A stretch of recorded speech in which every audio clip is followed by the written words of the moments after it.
Want to learn how to turn 2 skeins of this into this? Then don't go away.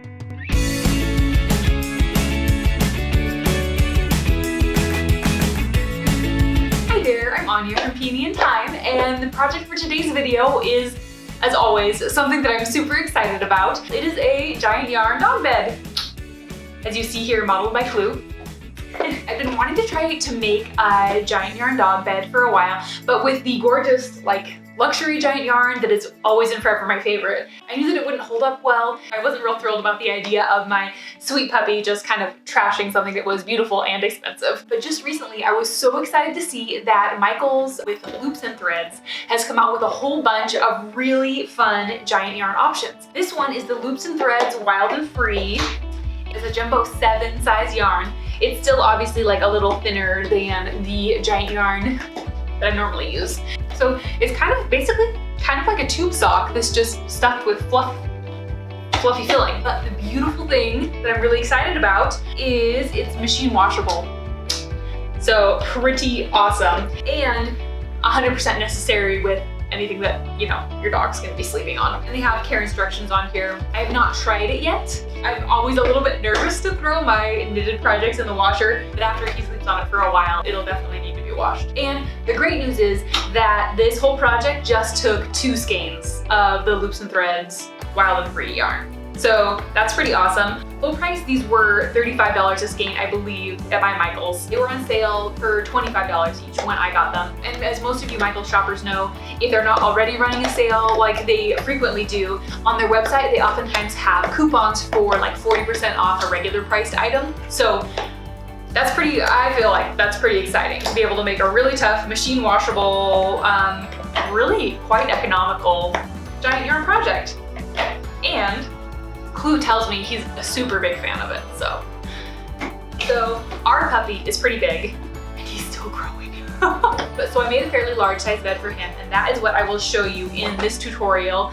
But the concept is really simple. So once you maybe watch through the video to see what the overall concept is, as with any giant yarn project, it's super easy to just kind of customize it to make it exactly the size that you need for your dog. So yeah, I was really excited to try this yarn for the first time. I'm really curious to see how it holds up to a rough and tumble puppy, and also to see how it holds up to going through the washing machine. So I'll try to report back either maybe on my Instagram stories or in an upcoming podcast episode and let you know what I find as far as how this really holds up to rough wear. And yeah, thanks so much for joining me for this really fun project, and I hope you enjoy it as much as I did.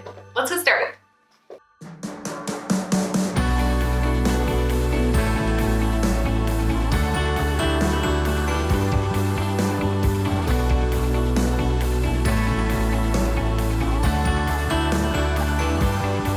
Alright, for this project we're going to do a really basic cast on. So we're just going to twist a small loop like this, reach down through, grab this yarn and pull it back through that small loop, and then just kind of snug it down. We're going to make this just large enough that it can comfortably fit onto your arm like this. And then again, twist a very small loop really close to your first stitch. Reach through that loop, grab the yarn, pull it up through. Again, make sure it's a consistent size that just fits comfortably on your arm. And again, make a small loop, keeping it really close to your previous stitch. Reach through, grab that yarn, and then we're just going to cast on 10 stitches total.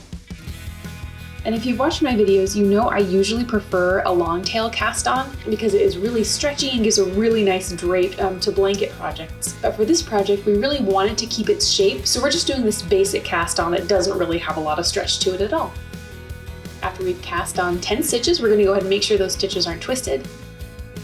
So we'll grab this first stitch, reach through, grab the yarn, pull it back through that stitch, and make it just large enough that it can fit on your arm easily.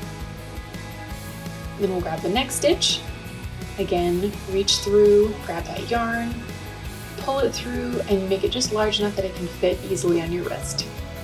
Then we're just going to continue that process, reaching through each stitch, pulling the yarn through, making sure to keep a nice consistent size, and we'll go all the way across the row. And once you reach the end of the row, we're just gonna do the same thing from left to right. So reach through that stitch, gently pull the yarn through, and then we're just gonna continue doing the same thing, working back and forth across the front of this project until we've knit 17 rows total.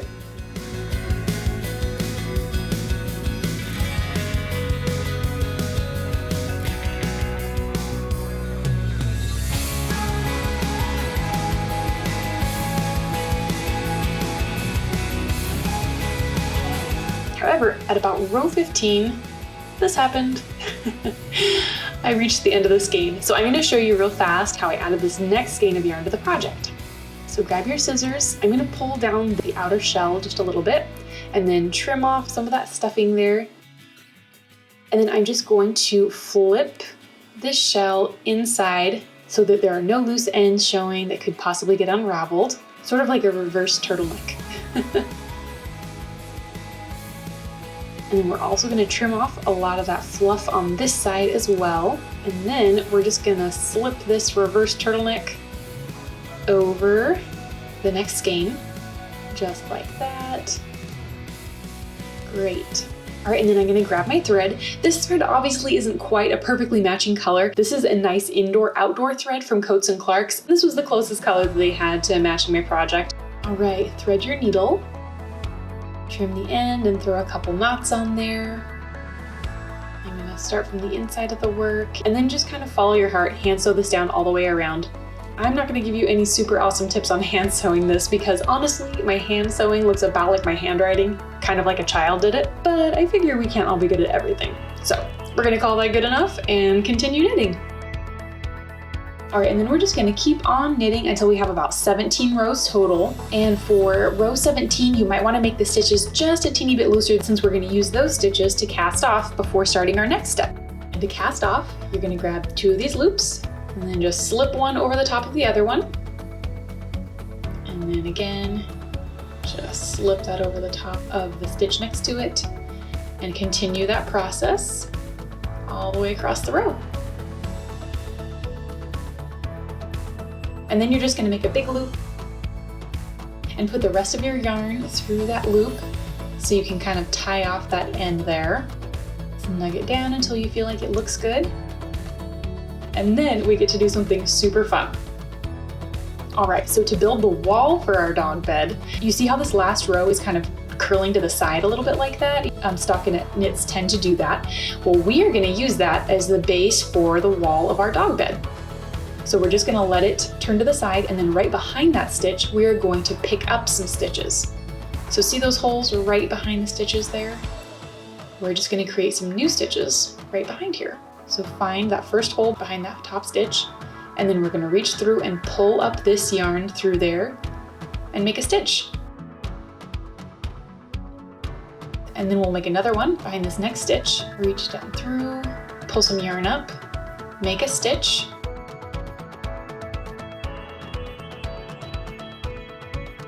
so you can see these are basically at right angles to the rest of our project. All right, and then go behind the next stitch down. Pull that yarn up, create a stitch. And then we're just gonna continue this all the way down the side.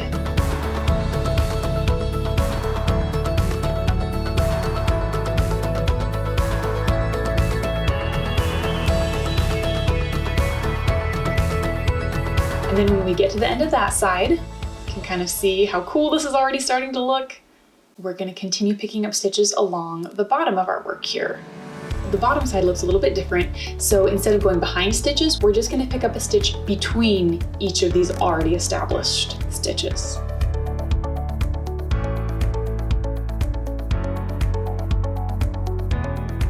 So we'll find the space here between the first 2 stitches, reach down, pull that yarn up through, and then just continue that process in between each of these stitches.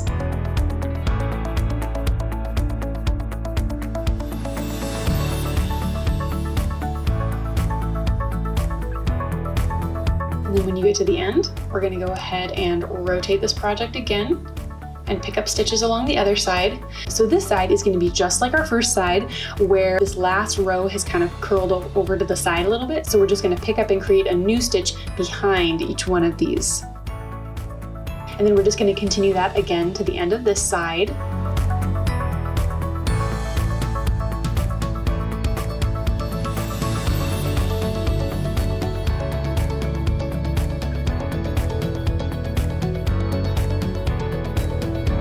And then one side left.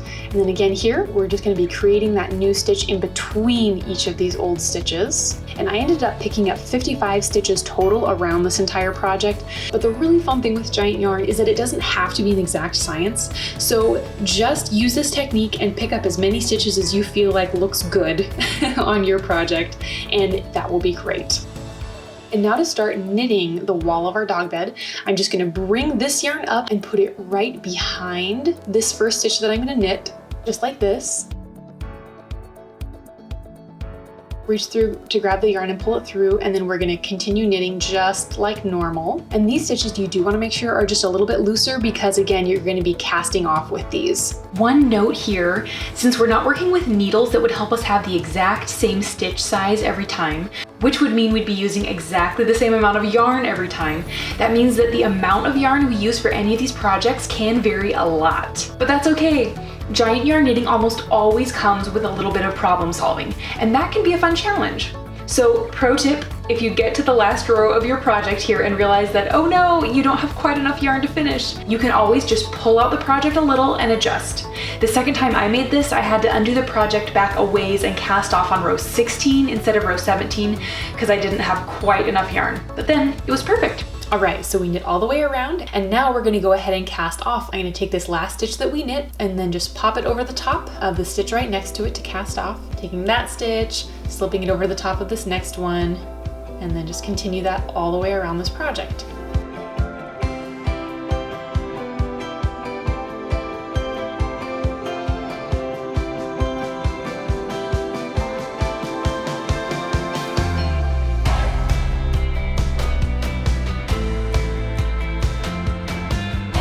All right, and then when I get to the last stitch here, I am just going to reach through it, grab that yarn tail, pull that through, and then just kind of snug that down.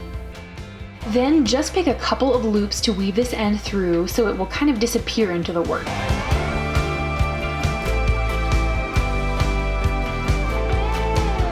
And look at that! It looks like a dog bed! How cool does this look? The final step, as always, will just be to get rid of these ends. So just like before, we're gonna slide this outer casing down and trim off a big chunk of the fluffy filling. Flip those raw ends inside again for the reverse turtleneck, and then just tuck this behind a loop or two here so that it's mostly hidden from view. Then grab your needle and thread again and secure that end down. It doesn't have to look pretty, thank goodness. It just has to stay in place. And then we're going to repeat the exact same process with this other end.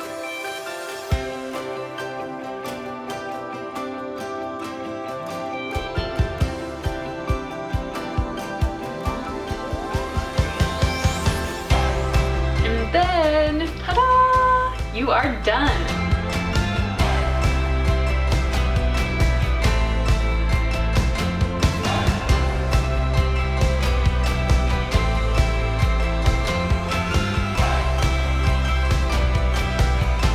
All right, thanks so much for watching. I hope that was fun and helpful. As always, if you have any questions or hit any snags with your project, feel free to comment below or find me on Instagram and send me a message there. Thanks so much for watching. I'll see you next time.